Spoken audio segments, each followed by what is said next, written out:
getting ready to go into a session with one of my mentees. I am helping her with bidding on contracts. She's DBE certified in the state of Georgia. She's been DBE certified for a while. However, but she underbidded on her first contract. And so, of course, that's the most important part when it comes to bidding on this work on your contracts. You don't want to overbid and you don't want to underbid. If you overbid, then you guaranteed not to win the contract. If you underbid, you could possibly win the contract and then put yourself in a position where you're not able to fulfill your contract, the contract's needs, So it's very important that you know how to bid on your work when you're bidding on your work. There's a lot of things that go into the bid, and it's not just, we're going to put down $600,000 or $1 million. No, you really have to be strategic in your bidding when you're bidding on this work. And I'm speaking primarily at this moment about dump trucks, hauling work. That's what I'm speaking more so about. So it's a couple of things that goes into that. First and foremost, you need to know the distance you need to know the scope of the work. That's the most important thing. You need to know the scope of the work.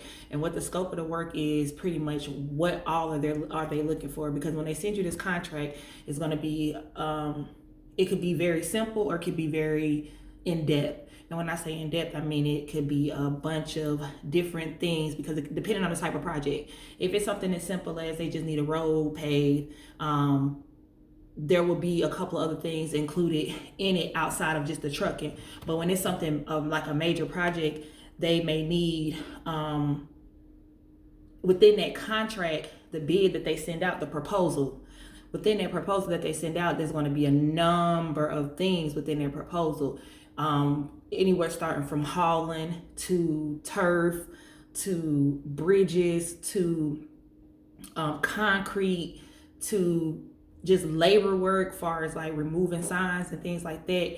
And then in those things, it could be broken down into more things. So just in the hauling itself could be, okay, we're doing hauling, we're doing milling, we're doing asphalt, we're doing stone, cold and dry asphalt. Meaning cold is the milling, pulling up the old asphalt. Cold and high. I mean, it could be so many things. And then even with just the types, even with the concrete, they might have so many sections for concrete, but the concrete could be class A, class B, class C. The same thing with the hauling part of it. It could be, okay, we need milling and asphalt on this side, but then we also need aggregates. So we need stone. And the stone could be ABC stone, 57 stone, riprap. It could be they need sand. It could be within the hauling part of it. It could also be, let me think, clearing out the things that they need cleared out. It could be just old construction stuff. It could be pulled up big pieces of like stone or something. It could be like the sidewalks or the curb, just depending on where it is. It could be stumps. It could be if they have to cut trees down. That's something else that goes into that contract if they have to get somebody to come out there and cut trees. So when I speak about you being able to bid or be DBE certified, and I keep saying to y'all, it's not just dump trucks. It could be so many things inside of the construction project itself. So get DBE certified because you are opening yourself up to government money. And then even if you have dump trucks, you may be able to provide other things. You may be able to provide paving. You may be able to provide the clearing of the dumps and stuff. You might have somebody that does excavating. You might have a team of excavators who can come in and remove the things that they need to be removed, like the trees. You might have a demolition building, like a demolition team or a demolition company, and they may need a small building to be removed from where they're about to do this new project at. You could bid on that if you can do it, or if you can find the work. Because remember, when you're DBE certified, it's all about subcontracting. You are subcontracting this work out. So do not put yourself in the box. But yeah, I mean, it's so many things that go into the DBE. So many things, not the DBE, but just the bidding process. Being DBE certified is the easy part. It's just getting your paperwork together, all the documents that they need, sending it out. Yes, it is a process. Yes, it does take long. Most states are going to give you a 90-day, that's just at the least 90 days for them to get back to you, but that 90 days can turn into 8 months. It just depends on how many applications they're getting in, how many people are working in the actual building that's able to process these applications, or just when they get your application, do you have everything on there? Do you have all the documentation? Maybe something missing, maybe we forgot to sign something, maybe you didn't check one box. Some states might ask for a recommendation letter, like each state is different. So that process for getting a DBE could be long. However, but don't let that stop you from get your DBE, because you could still, like, if I do my DBE now, okay, 3, 4, 5, 6, 7 months, a year goes by quick. So in between that time, you're setting yourself up to make sure that you have enough subcontractors. You're thinking about the other things that you could do with your DBE. You're doing that research. Okay, let me look and see what other things I can do when I get this DBE certification. Like, what other things can I bid on? So you're looking at those things. So that's giving you enough time to get your team together, to start building your subcontractor list. I tell all my mentees and all my clients, create you a subcontractors list. Whether that's for your dump trucks, you need to know the makes, the models of the trucks they have, the year, because all of those things are important, because some of these jobs are very, very strict jobs. You don't want to have an old truck on your job that's, is going to give you problems. It may leak. I go back to when I was working at the airport at night, and this was a good job. We was running from 7 at night to 7 in the morning. That was a good job. But if you came to the airport, you got checked in, they walking around your truck, if they see anything leaking, you got to go, and you can't come back until it's fixed. So things like that. So I tell them to get a subcontractor list so that you're able to know what kind of trucks, what size truck do you have, what kind of bed do you have on your truck? Do you have an aluminum bed? Do you have a steel bed? All these things matter when you are subcontracting this work out, because you may have a job that is rough haul. You don't want to and they may say, hey, it's rough haul, we need it's a rough haul job. You don't want to put somebody with a truck that has an aluminum bed on it, because the potential of them getting a hole in their bed, and now it's slowing down the work. You know what I'm saying? So you're going to go through your contractors list. Okay, A&G hauling. Oh, they got 3 trucks. These are steel beds. I could take one of their trucks. Some of these jobs require tandem trucks. Some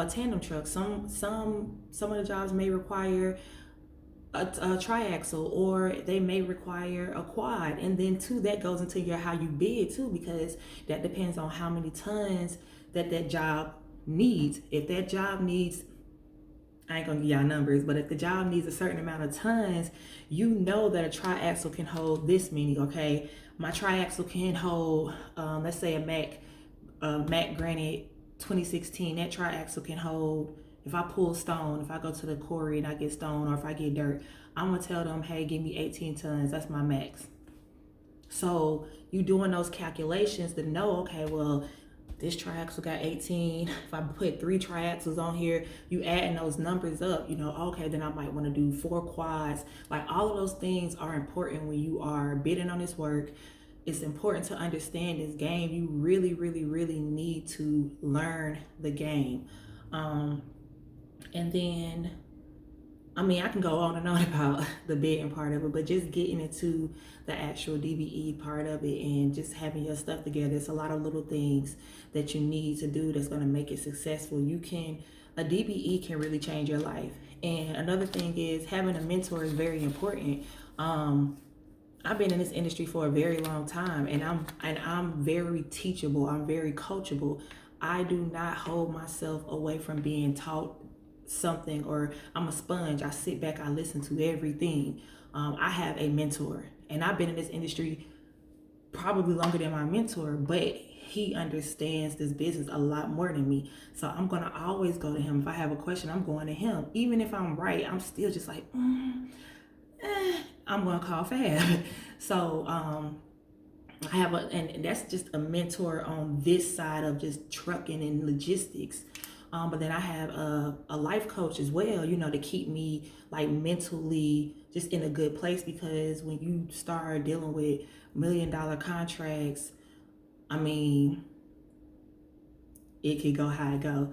So I say all that to say, if you are in this industry, or if you're not in this industry and you're looking to get into trucking and not actually owning a piece of equipment, and you have the skill set to be able to negotiate, you have the skill set to be able to lead, you have the skill set to be able to just time management, delegate. You have to delegate. You got to be able to delegate a lot of these things. If you have those skills and you're not in trucking, or you trying to get in trucking, if you're in trucking, or if you're trying to get into trucking but you don't want to buy a truck, or you don't want to own equipment, being DBE certified is the best way to go, because it can set you up for life, and that's the God honest truth. So anyways, it's your girl Sassy the Truck Boss. I just want to give y'all that little spiel. I'm going to be doing more videos on my YouTube. I want to be more intentional with dropping informative information when it comes to this industry, and just letting y'all know the ins and outs of the things that you can do that can help you be successful. It's easy for me to talk about these things because I have been at the very top and I've been at the very bottom. And I didn't have a mentor when I first started. I just jumped into this industry. I was like, I'm going to do it. And I literally learned from experiences. So I could talk about breakdowns. I could talk about load securement because I've lost loads on the road. You know, I've done that. I could talk about hot shots. I can talk about dump trucks. I could talk about reefers. I could talk about heavy hauling. I could teach you how to do load securement. I could teach you how to change a tire. There are so many things in trucking and logistics that I can talk about on the military side and the civilian side, because I did it. I can do a full PM military side. I could do a full PM. I could do a full PM civilian side on a dump truck, a tractor, any type of commercial vehicle. I guess what I want to say is just allow yourself to be coachable. You know, don't have an ego. Be patient with whoever is teaching you, like a mentor. Be patient with them, because you got to understand, like as mentors, you know, sometimes it is, you dealing with energy. So it is, you know, sometimes it does get overwhelming, and sometimes we trip up on our words when we're speaking and we talking. But just continue to be coachable. If you want to get into this industry, it's something that you really, really think that you're going to be good at, and you don't have a lot of money to start, this is a good industry to get into. Like I said, I've done everything in trucking. Dump trucks are that's my thing. That is my niche. I love dump trucking, and I love government contracting. I love procurement. I love to be able to get on here, look at these contracts, go through them, figure them out. I mean, it's tedious, and sometimes it's frustrating. But yeah, so I'm gonna do more videos like this, I said, on my YouTube. So I hope y'all enjoyed this video.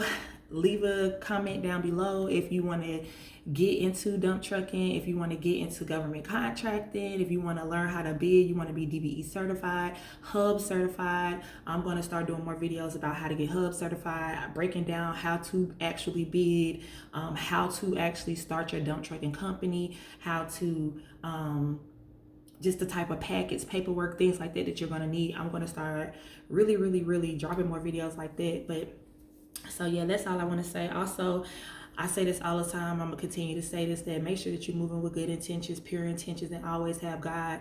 Always take him with you. You know, I always pray for a hedge of protection over my life. I always ask God to cover me in the blood of Jesus.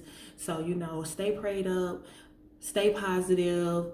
Make sure you praying to the man above before you make any moves, because he gonna tell you what to do. And I've moved without getting his approval, and I learned. So yeah, that's all I gotta say. It's me, your girl Sassy the Truck Boss. I will be checking back in with you all later. I love y'all. Peace.